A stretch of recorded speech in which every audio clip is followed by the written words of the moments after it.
So you've got to write an AI agent.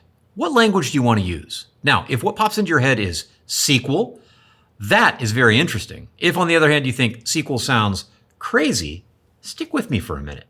First, let's just think about what does it mean to be an agent? What kinds of things do I have to do? Well, the agent is a program that uses a large language model to process some kind of free form, probably text input, and take some action out in the world. That's very important, that it's going to do something. And we call this, by convention, tool use. It's going to call some API to take an action, cause a side effect out in the world. To do that, it needs context. Now, as we know, this poor LLM that it's going to call here, that only knows what it's read on the internet. It's not trained with any of the data of your enterprise. There's all kinds of things happening, right? You've got, transactions happening in databases. You've got Kafka topics, things being produced all the time. There's, a lot of kind of real-time things going on. And we'll call those, again, using a now common convention, we'll call those things resources. This agent needs to be able to invoke tools. It needs access to resources to get that done.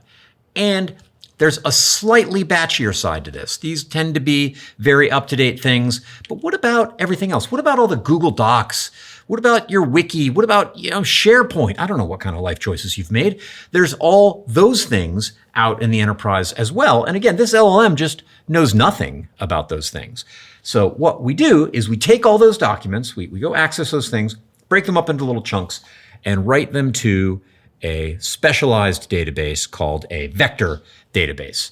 And this may now look familiar as the retrieval augmented generation, or RAG model that we're going to use to add even more context to our call to the LLM. So this poor agent here needs to be able to, I'll say, search or query that vector database. This could be Mongo, this could be Postgres, this could be a specialized vector database, lots of options for this here. And there's some process that's taking that data from the enterprise, and it's not as though it's completely static. It's stuff that changes and may be updated even with a streaming pipeline and kept up to date inside this vector database. How do we look things up there? Well, that's a little tricky. So remember, what's this agent doing? There's this prompt from out in the world that the agent is processing. There's some kind of text it gets from the outside. And our whole mission here is to enrich that prompt with these resources, and with we need to search inside this database for extra context to be able to make this big prompt to send to the LLM. Well, this prompt itself, we can run this through a special function to calculate an embedding.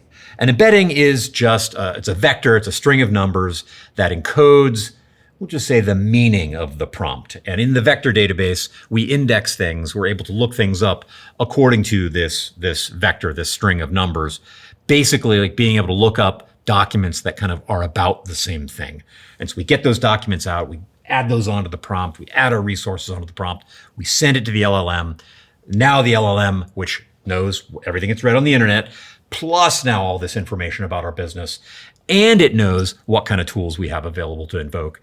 It can say, okay, I'm going to answer that question that you asked. I'm going to go figure some stuff out like I'm really good at.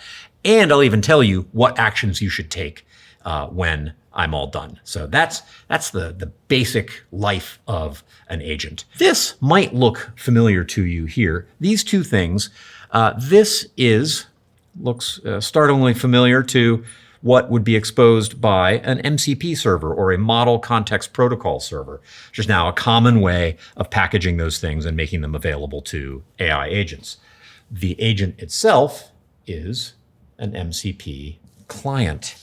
And so it is able to establish connections to whatever MCP servers we configure in our system to be able to access resources and invoke tools. And maybe an example would help. I like anomaly detection because anomalies are everywhere. Whether you operate any kind of servers at all, your SREs care about that. Many other kinds of businesses, utilities, telcos, these are just first-class things with costs can be astronomical of things going wrong. What you want when something breaks is you want to know about it quickly, and you want to take action. You want to take the right action as quickly as possible. All that time from thing breaking to thing fixed. Money is being spent there. We want to shorten that. And AI can actually help here. The magic of LLMs really shines in a few places. So let's imagine out in the world, we have this anomaly detection process. And it's something, okay? It could be threshold detection. It could be some custom ML model that we've trained, right? Lots of possibilities there. We won't really mind what that is exactly. We'll just say what it's going to do is going to detect an anomaly and write it into a Kafka topic. This is a streaming agent that we're building on top of a data streaming platform. I'll show you why that's important in a little bit. That anomaly goes in there, and we don't know much. There's a description, maybe some metrics.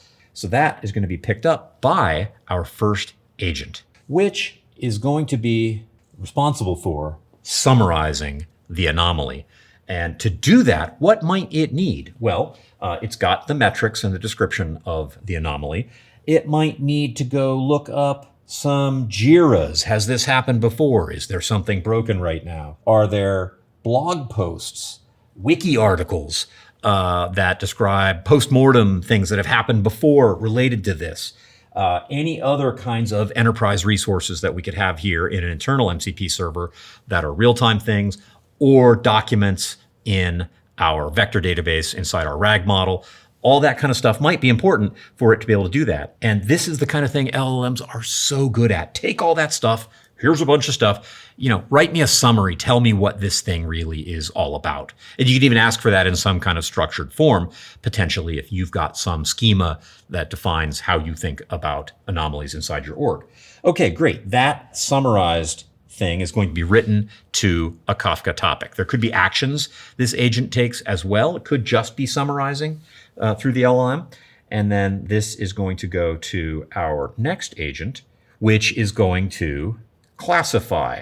I'm defining a simple multi-agent system here. In the real world, it could be more complex. What it's going to do is take that summarized anomaly and potentially accessing other resources and certainly invoking an LLM again, make a decision about the classification. Is this a P1, P0, and any other important classification scheme that's really custom to you. You're the one who's going to know that. And that knowledge for how to do that is going to live in your documents here, in your resources, and in other kind of custom prompt templating that you're going to add at this stage. It'll write that classified anomaly to another agent in the streaming platform, which will then pass it on to solutioning. Now, in this case, again, we'll just kind of be a little modest with our first attempts at a multi-agent system. That solution ultimately is going to be invoking a tool to page somebody or create a JIRA if it's not something where we actually need to go interrupt REM cycles of our SREs, but we want them to be able to read about it in the morning, think about it. Maybe this is a bug that engineering needs to know about. This agent gets to decide that with the help of our enterprise context and the call to the LLM, and then take the action out in the world to cause those effects, maybe waking somebody up, maybe not. And this whole anomaly detection chain helps us get that done. And let's not forget that we're building this on a data streaming platform. That's not accidental. What are these things? These agents, summarize, classify.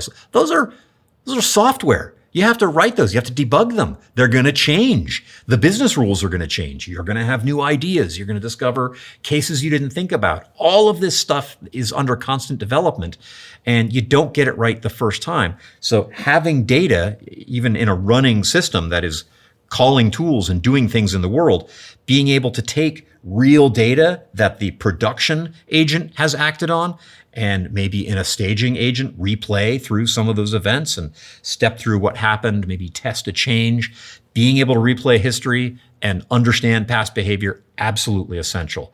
If you were to cause this integration with synchronous request response, RPC type mechanisms, that stuff is ephemeral. Maybe you can log those calls, but then you're reduced to reading through the logs and imagining what the code did rather than be able to actually see what it did because you've got this history here. Also, you've got more reactive, lower latency programs. These are by nature things that act on events as they happen. And in general, for the kinds of systems that we're building increasingly now and looking forward, they need to be real-time systems. And all of that is the shape of a system that we build on a streaming platform. Remember, did I say SQL? I think I did. All of this is doable in Flink SQL in Confluent Cloud using streaming agents, establishing the connection to MCP servers, invoking tools, getting resources, calculating embeddings based on some input prompts, searching the vector database, establishing a connection to the vector database. All of those things, calling the LLM, let's not forget the actual AI where that happens. All of those things are doable in the AI-enhanced Flink SQL that is streaming agents. And hey, seeing is believing. If you're a technical person, my guess is you're going to want to see some code. There are links in the description to a demo that shows you some code and, of course, a repository that you can run yourself and modify yourself and see it actually happen. There's also a link with more information about the whole system and how to get started with streaming agents in Confluent Cloud. If you want to build agents and you want to do it now, this is how you start.